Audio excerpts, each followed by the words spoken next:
Today in our 2010 Volvo XC60, you're going to be taking a look at. I'm going to show you how to install the CURT Class 3 trailer hitch receiver, part number 13268. This is what our hitch looks like when it's installed. You can see the cross tube is partially visible, but it's not going to take away from the look of the vehicle.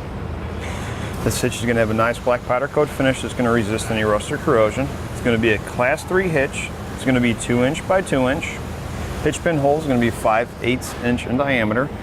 So it's going to use a standard 5/8 inch hitch pin, which doesn't come with your hitch, but you can find one on our website. We're going to have a rolled steel style safety chain loops. It's going to give us plenty of room for different size safety chain hooks. And as far as our weight capacities go, you're going to have a 400-pound max tongue weight, which is a downward pressure on the inside of the receiver tube, and a 4,000-pound max trailer weight, which is a trailer plus a load included. I do recommend checking the owner's manual of your Volvo to make sure the vehicle can withstand that amount of weight. You're going to pick the lowest number between the vehicle and the hitch. This hitch is rated for weight distribution. Tongue weight is going to go up to 450 pounds max. Trailer weight is going to go up to 4,500 pounds max. As far as the installation goes, I do recommend having someone help hold the hitch into place while you get some of your hardware installed.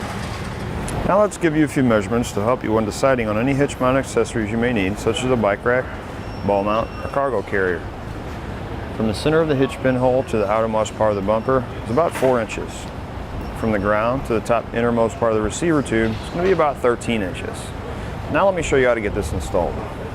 First thing we need to do to start our installation, we're going to have to lower our exhaust. We're going to have 2 hangers, one on each side. Take some lubricant, spray down each side. Then we'll take a pry bar, just pry it off. Next thing we need to do is remove the hanger. We use a 13mm socket.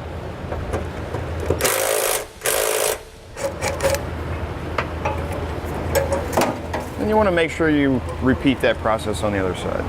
We're going to need to trim our heat shield. If you notice right here, this is going to be one of the holes we're going to be using. We need to make sure we trim our heat shield enough to access that hole. And we're going to cut the other side the same way. Once we have both sides marked out, we'll take some tin snips and we'll trim the area.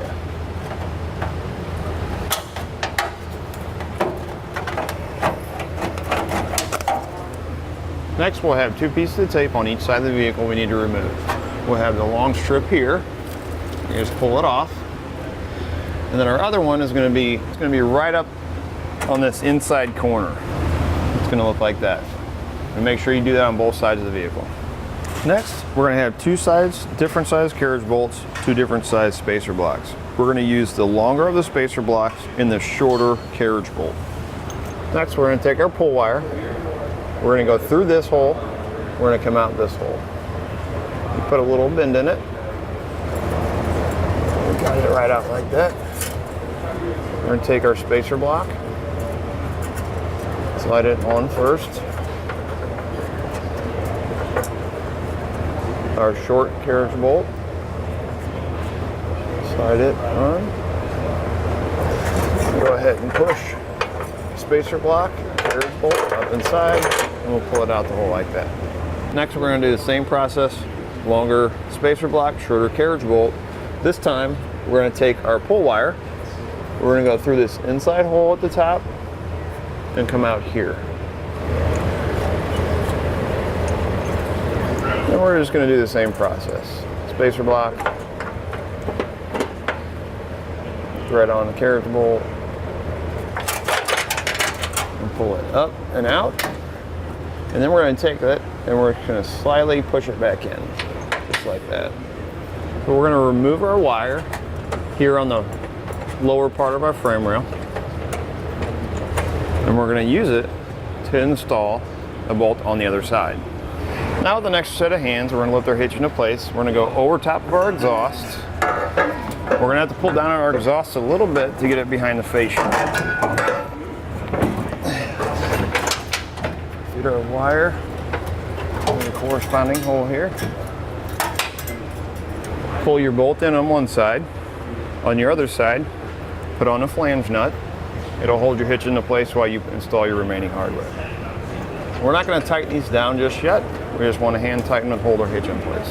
Next, we're going to be coming through this hole. You're going to have a large spacer block like this in your kit with a round hole. It's going to fill the gap between your hitch and your frame rail. Get that set in place. And we're going to take our pull wire, put a little bend in it. We're going to go through here and come out our access hole.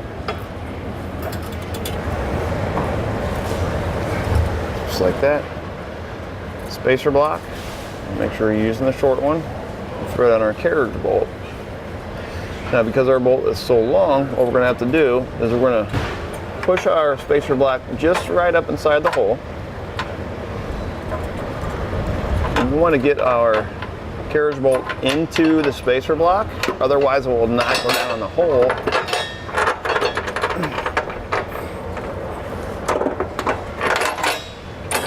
Just like that. We'll go ahead and remove our pull wire. And then add on your flange nut. And you're going to repeat that process on the other side. Next, we're going to take an 11/16 socket. We're going to tighten all of our hardware and then torque it to the specifications and the instructions.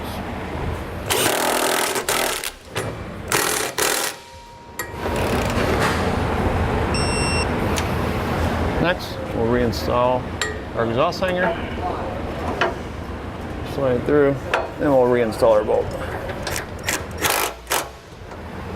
That'll do it for a look at and installation on the CURT Class 3 Trailer Hitch Receiver, part number 13268 on our 2010 Volvo XC60.